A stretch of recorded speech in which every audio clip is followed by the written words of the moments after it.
በኦሮሚያ ክልል በምስራቅ ቦረና ዞን የአሬሮ ወረዳ ነዋሪ የሆኑት መምህር ሞሚና ጃርሶ በርካታ ኪሎ ሜትሮችን አቋርጠው ኢትዮጵያ ለያዘችው ምክክር ለመሳተፍ በአዲስ አበባ ከተማ ተገኝተዋል። በህዝቦች መካከል በቆዩ ችግሮች ዙሪያ ከሌሎች ብሔር ብሔረሰቦችና የተለያዩ የማህበረሰብ ክፍሎች ጋር በጠረጴዛ ዙሪያ በምክክር መፍትሄ ለማፍለቅ ተዘጋጅተዋል።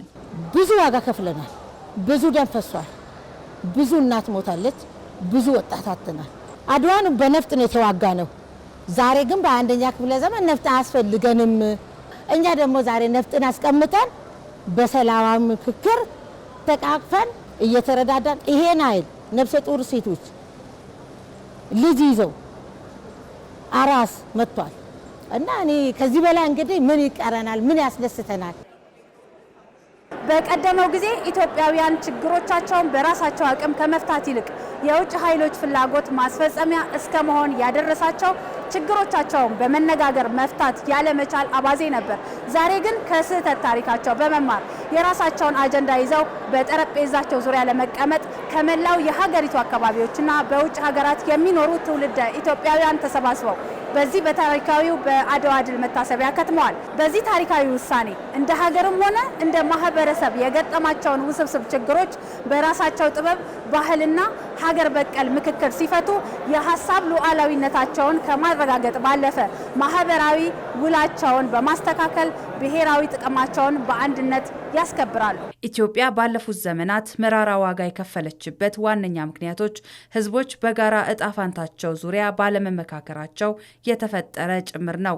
ይህን የፖለቲካና የማህበራዊ ስብራቶች ለማከም በሀገራዊ ምክክሩ ዜጎች ተስፋ ሰንቀው በጋራ ተሰባስበዋል። እኔ ከቅማንት ማህበረሰብ ነው የመጣሁት። በጣም የኖረ ጥያቄ አለ፣ እየተንከባለለ የመጣ ስለዚህ እንደ ኢትዮጵያውን ከመፈካከር መመካከር የሚለውን ነገር አንግበን የመጣን ያንቺ እኔ ይበልጣል ሳቴ እኔ ምሳሌ ሁላችንም ባንድ ሆነን ኢትዮጵያን ለማዳን ከበሽታዋ ለማውጣት ነው የመጣን።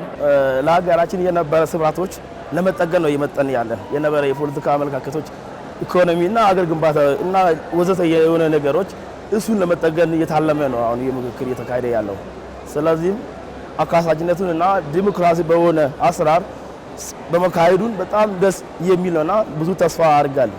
በተለያዩ ጉዳዮች ላይ የምንወያይበትና ለሀገራችን ሀሳብ የምናቀርብበት ነው። ስለዚህ በኢትዮጵያ አይ ቲንክ ይሄ የመጀመሪያው ነው። እንደገና ከላይ ወደ ታች ሳይሆን ከስር የመጣ ስለሆነ ውጤቱ ያማረ ይሆናል። የምንጠብቀውም ደግሞ ፕሮሰስ ነው። በአንድ ጊዜ ውጤት ይመጣል ብለን አንጠብቅም።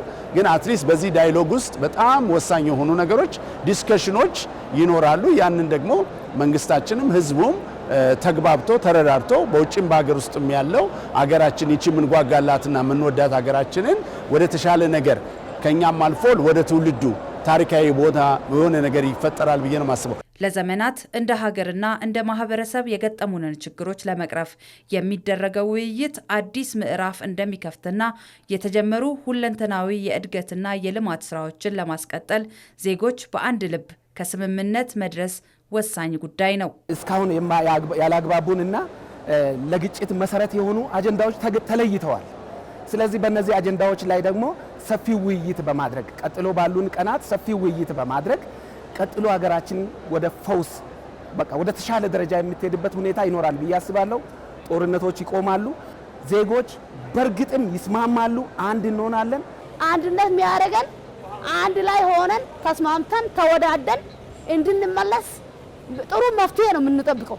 አንደኛ ነገር ዲሞክራሲ እንድናገኝ አንድነት እንዲፈጠር የኛን መፍትሄ ጥሩ አግኝተን እንድንገባ በጣም ተስፋ ትልቅ አለን በዚህ ሀገራዊ ምክክር ኮሚሽን ላይ ማለት ነው።